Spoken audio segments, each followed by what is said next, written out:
नीरज चोपड़ा इतने दिन से जिस इवेंट का इंतजार पूरा देश कर रहा था, आज आपने जो उस 10 सेकंड में खुशी दी है पूरे देश को, मैं आपको बयान नहीं कर सकता हूँ। Thank you very much. Cricket show Neeraj Chopra the golden arm boy of India, जो कि पूरे इंडिया को तो प्राउड फील करा रहा है, बट साथ हम पाकिस्तानियों को भी प्राउड फील करा रहा है, पूरे एशिया को प्राउड फील करा रहा है। जिस तरह से दुनिया में इंडिया का झंडा ऊपर लहरा रहा है, उसने 86.59 मीटर की थ्रो फेंक के फाइनल के अंदर जगह बना ली। अरशद नदीम की मैं बात कर रहा हूं भाई, शानदार परफॉर्मेंस दिखाई है, फाइनल तक गया, पाकिस्तान का नाम रिप्रेजेंट किया। लेकिन अगर अरशद नदीम शेर है तो उस जंगल का जो शेरों का शेर है वो नीरज चोपड़ा निकल आया है। फाइनल राउंड के लिए क्वालिफाई करके हैं ओलंपिक्स में। अब अरशद भाई और मेडल के बीच में ना, गोल्ड मेडल के बीच में एक उनकी थ्रो है और एक दूसरा बंदा है जिसका नाम है नीरज चोपड़ा। तो जनाब पेरिस ओलंपिक्स में जेवलिन के मुकाबलों में नीरज चोपड़ा ने टॉप कर लिया है। नीरज चोपड़ा आपको मालूम है इंडिया से इनका ताल्लुक है और इन्होंने जो है वो टॉप कर लिया, और साथ में पाकिस्तान के अरशद नदीम जो हैं वो नंबर 4 पे आए हैं भाई, और दोनों ने पहले थ्रो में जो है वो फाइनल के लिए क्वालिफाई कर ली। नीरज चोपड़ा के साथ उनका मुकाबला होगा और नीरज कोई छोटी मोटी बला नहीं है, नीरज ठीक ठाक किस्म का, मैंने आपको बताया, डिफेंडिंग चैंपियन है। दो भाई भी, नीरज चोपड़ा सीजन का सबसे बेस्ट 89 प्लस का, एक ही थ्रो रिक्वायर हुई, क्वालीफाई कर गया मेन राउंड के अंदर। फैसला होगा कौन जीतेगा गोल्ड, कौन जीतेगा सिल्वर, कौन जीतेगा ब्रोंज। टेंशन इस चीज की है कि होगा तो होगा क्या नीरज चोपड़ा गोल्ड मेडल जीत जाएगा, जो कि फेवरेट है, लग भी रहा है। और नीरज चोपड़ा की यार बात ही कुछ अलग सी लगती है। जब भी मैं इस बंदे को देखता हूं ना, इसकी बॉडी लैंग्वेज देख के ही ऐसा लगता है यार ये बंदा कुछ अलग लेवल का बंदा है, ठीक है। और इसको देख के ही पहले ही मैच शुरू होने से पहले ही ऐसा लगता रहता है यार ये बंदा जीत गया है, यानी कि इस तरह की इसकी बॉडी लैंग्वेज होती है। इंडिया का जो है ना शुरू हो गया काम, ट्रॉफी मेडल जीतने का, अच्छा करने का। हॉकी में जिस तरह से अच्छा किया, उससे पहले हमने शूटिंग में देखा है अच्छा किया, और आज जो पहलवान फोगाट फैमिली की एक पहलवान ने भी अच्छा किया, तो भाई इंडिया के लिए तो बहुत जबरदस्त। नीरज चोपड़ा ने पेरिस ओलंपिक में वो करके दिखाया है जिसको लेकर सभी उनके मुरीद बन गए और सब सीटियां मार रहे हैं, कह रहे हैं यार इंडिया का एक मेडल तो पक्का हो गया।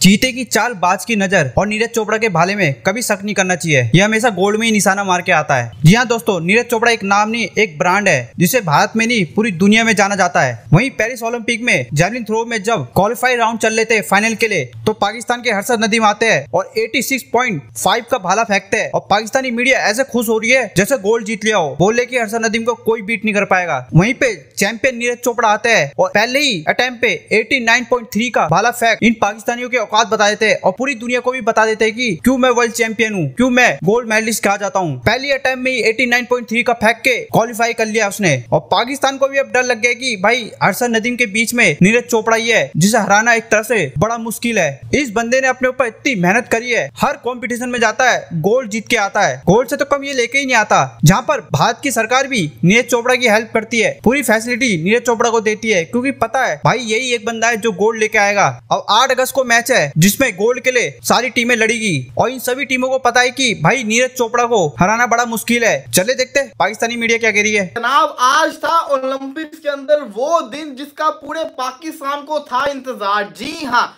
पूरे पाकिस्तान को सिर्फ और सिर्फ आज का दिन का इंतजार था। बाकी मुल्कों को तो दूसरे दिनों का इंतजार हुआ, क्योंकि उनके पास एथलीट्स हैं, उनको पता है कि उनके एथलीट जीत सकते हैं, वो हर दिन ओलंपिक्स का बड़े गौर से देख रहे हैं। लेकिन हम पाकिस्तानियों के लिए सिर्फ और सिर्फ 6 अगस्त बहुत ज्यादा इंपॉर्टेंट था, इसलिए क्योंकि हमें यकीन था कि हमारे पास एक ऐसा लड़का है जो परफॉर्मेंस करके दिखा सकता है।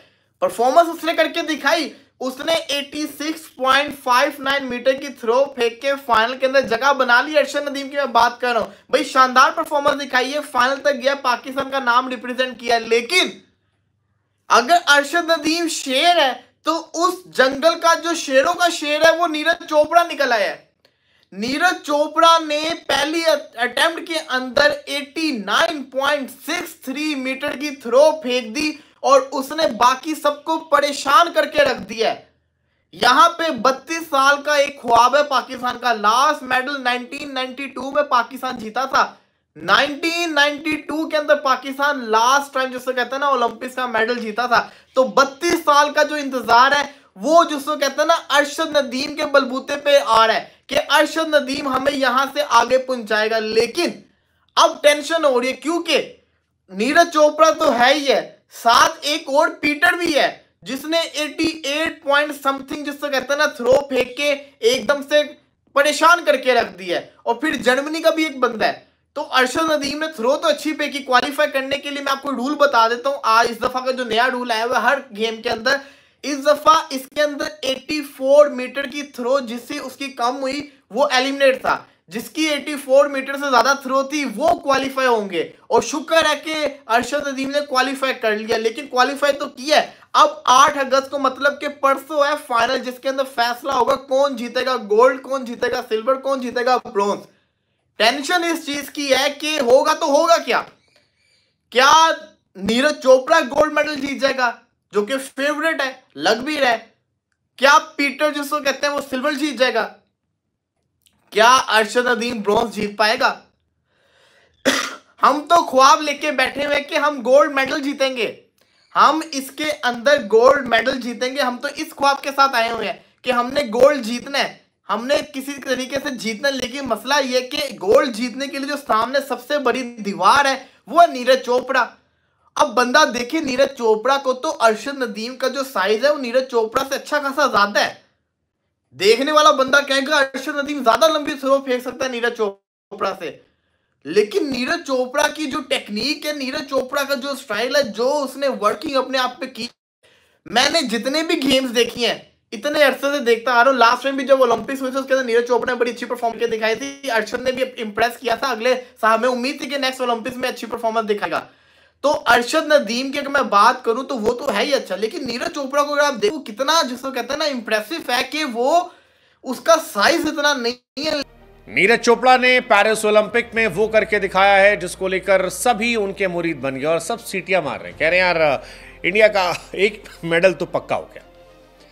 दरअसल पेरिस ओलंपिक में नीरज चोपड़ा की शुरुआत हो रही थी और नियम के अनुसार भाला अगर पहली बार में 84 मीटर जाता है तो फिर आप क्वालिफाई कर जाते हैं, अगर 84 नहीं जाता है तो फिर आपको 2 बार और फेंकने का मौका मिलता है, जिसमें अगर आप टॉप 12 में होते हैं तो कहानी आपकी अच्छी हो जाती है। लेकिन नीरज चोपड़ा ठहरे नीरज चोपड़ा, नीरज भाई ने पहली बार में ही जोर लगाया और 89.34 मीटर फेंक दिया। मतलब कहा यार ना खाता ना बही, हमने भाला फेंका तो रैंक 1 वहीं। हाँ, the face of Indian Olympic Neeraj Chopra, जहां फेंका वहां पर नंबर 1 पोजीशन गई, नंबर 1 पोजीशन। और नीरज की फिलहाल सारी दुनिया जो है वो दीवानी हो गई। नीरज का जलवा जलाल है, नीरज अपनी लिस्ट में रैंक 1 पर गए। वर्ल्ड के लेवल पे ओलंपिक्स में अपनी इस तरह से ब्रिलियंस को मेंटेन करना, क्योंकि बाकी एथलीट भी बहुत ज्यादा मेहनत करके आते हैं, बट एक बार फिर इस golden arm boy of India ने अपना बाजू लहराया और क्या थ्रो मारी है, पूरी दुनिया को टॉप करके रख दिया है। जो पाकिस्तान का अगर आप रियल माने में चेहरा कहें, स्टार कहें, तो वो अरशद नदीम है। हम बाबर आजम को अपना स्टार समझते रहते हैं, अरे भाई अगर कोई स्टार है पाकिस्तान का दुनिया के लेवल पे तो वो अरशद नदीम है। तो हमारे अरशद नदीम भी चौथे नंबर पर आए, उनकी भी पहले ही स्टेप में एक अच्छी थ्रो उन्होंने भी मारी है। हालांकि उनके बारे में भी बातें की जा रही थी कि भाई उनके पास थ्रो के पैसे नहीं है, उनके पास थ्रो नहीं है, फैसिलिटीज नहीं है, जो कि बहुत ही अनफॉर्चुनेट सी चीज थी कि भाई वर्ल्ड पे उन्होंने मनवा लिया है। इंडिया के लोग इतना दुआएं करते हैं अरशद नदीम के लिए भी, पूरी दुनिया में पाकिस्तान का झंडा वो लहरा रहे हैं, बट अनफॉर्चुनेट सी चीज है जहां उनको अभी भी फैसिलिटी नहीं मिल रही। इंडिया का जो है ना शुरू हो गया काम ट्रॉफी मेडल जीतने का, अच्छा करने का। हॉकी में जिस तरह से अच्छा किया, उससे पहले हमने शूटिंग में देखा है अच्छा किया, और आज जो पहलवान फोगाट फैमिली की एक पहलवान ने भी अच्छा किया। तो भाई इंडिया के लिए तो बहुत जबरदस्त किस्म का दिन रहा ओलंपिक्स में। हमारे तो 7 ही बंदे किए हुए थे, स्विमिंग में आखिरी नंबर पे आ गया, तो हमारी तो रसवाइयों की दास्तान है। अगर नीरज चोपड़ा की बात करें ना, जाहिर है उनकी तारीफ अरशद नदीम से ज्यादा बनती है क्योंकि उन्होंने टॉप किया है। और नीरज चोपड़ा की यार बात ही कुछ अलग सी लगती है। जब भी मैं इस बंदे को देखता हूं ना, इसकी बॉडी लैंग्वेज देख के ही ऐसा लगता है यार ये बंदा कुछ अलग लेवल का बंदा है, ठीक है। और इसको देख के ही पहले ही मैच शुरू होने से पहले ही ऐसा लगता रहता है यार ये बंदा जीत गया है, इनकी इस तरह की इसकी बॉडी लैंग्वेज होती है। और आप देखें कि इसने हमेशा कमाल किया नीरज चोपड़ा ने। आप देखें 2020 में ओलंपिक्स में चैंपियन बने, 2023 में वर्ल्ड चैंपियन बने जनाब। फिर अगर देखा जाए तो 2022 वर्ल्ड चैंपियनशिप जो है सिल्वर मेडलिस्ट, उसके बाद 2022 में डायमंड लीग विनर, उसके बाद 2023 में डायमंड लीग सिल्वर मेडलिस्ट बने। और इस बार जो है वो जेवलिन में फिर से नीरज चोपड़ा ने जो है फाइनल के लिए क्वालिफाई कर लिया है। और आपको ये भी मालूम है कि क्राइटेरिया इसका यही था भाई कि आपको 84 को कवर करना था, 84 या 84 से ऊपर जो है जाना था आपको। और पहले जो आप कोशिश में 84 से ऊपर चले गए ये दोनों, और इन्होंने फाइनल के लिए क्वालिफाई किया है। बल्कि 8 अगस्त को जो फाइनल मैच जो है वो खेला जाएगा। जेवलिन थ्रो के फाइनल राउंड के लिए क्वालिफाई करके हैं ओलंपिक्स में। अब अरशद भाई और मेडल के बीच में ना, गोल्ड मेडल के बीच में एक उनकी थ्रो है और एक दूसरा बंदा है जिसका नाम है नीरज चोपड़ा। अरशद भाई ने जनाब आज जो राउंड हुआ उसमें 86.59 मीटर्स की थ्रो फेंक कर फर्स्ट अटेम्प्ट में ही फाइनल राउंड के लिए क्वालिफाई कर लिया। तीसरे नंबर के ऊपर वो आए हैं। 84 मीटर्स का बेंचमार्क था कि जो भी एथलीट या जेवलिन थ्रोअर वो 84 मीटर से लंबी थ्रो फेंकेगा तो वो ऑटोमेटिकली फाइनल राउंड के लिए क्वालिफाई कर जाएगा। अरशद भाई की 86.59 मीटर्स की थ्रो है, वो तीसरे नंबर के ऊपर है। सेकंड नंबर के ऊपर ग्रेनाडा के पीटर्स हैं, ए पीटर्स, उनकी 88.63 मीटर्स की थ्रो है। और राइट एट द टॉप हैं डिफेंडिंग चैम्पियन नीरज चोपड़ा, और चोपड़ा साहब की 89.34 मीटर्स की थ्रो है। अब ये तीनों ही क्वालिफाई कर चुके हैं। अरशद भाई का जनाब उन्होंने, कल मैं देख रहा था उनकी एक वीडियो भी सोशल मीडिया पे काफ़ी ज़्यादा वायरल हुई भी थी जिसमें वो कौम से अपील कर रहे थे कि उनके लिए दुआ करें। पुरानी वीडियो भी हो सकती है, यू नेवर नो, बट कौम को उनके लिए दुआ करनी चाहिए। 7 एथलीट्स भेजे थे पाकिस्तान ने, ठीक है, मुख्तलिफ गेम्स में ओलंपिक्स के अंदर। 6 बाहर हो चुके हैं अपनी अपने रिस्पेक्टिव स्पोर्ट्स में। एक अरशद भाई बचे हैं। एक आपका एथलीट है जो आपको मेडल जितवा सकता है। अब वो गोल्ड भी हो सकता है, सिल्वर भी हो सकता है, ब्रॉन्ज भी हो सकता है, लेकिन एटलीस्ट आप मेडल के पोडियम तक तो पहुंच जाएंगे ना, ये भी बहुत बड़ी बात है। और अरशद भाई के पास फुल टाइम जिसे कहते हैं टैलेंट, स्किल और कैपेसिटी, कैपेबिलिटी सब है कि वो पाकिस्तान के लिए गोल्ड मेडल जीत सकते हैं। नीरज चोपड़ा के साथ उनका मुकाबला होगा और नीरज कोई छोटी मोटी बला नहीं है।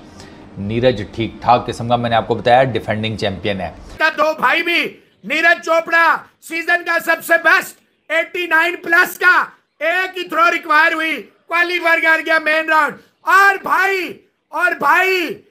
भाई अरशद नदीम 86.87 के क्लोज, एग्जैक्ट बताता हूं कितना, वो भी क्वालीफाई कर गया। ये हुई ना बात, बल्ले बल्ले बल्ले बल्ले बुर्रा बुर्रा बुर्रा। तो आपसे कहा था हमारा तो एक ही बच्चा है, अकलौता अरशद नदीम है, आपने तो चांस है। और ये जो फोगट ने मैच जीता है, अब इसका पास, क्योंकि इसने टॉप सीड, डिफेंडिंग चैंपियन, 4 दफा की वर्ल्ड चैंपियन को रहा इसमें, अब इसका पाथ फाइनल के लिए इजी होता चला जाएगा। भाई जब आप नंबर 1 को हरा दें, वर्ल्ड चैंपियन को, ओलंपिक चैंपियन को हरा दें, तो पीछे क्या रह जाता है? बाबा जी का ठुल्ला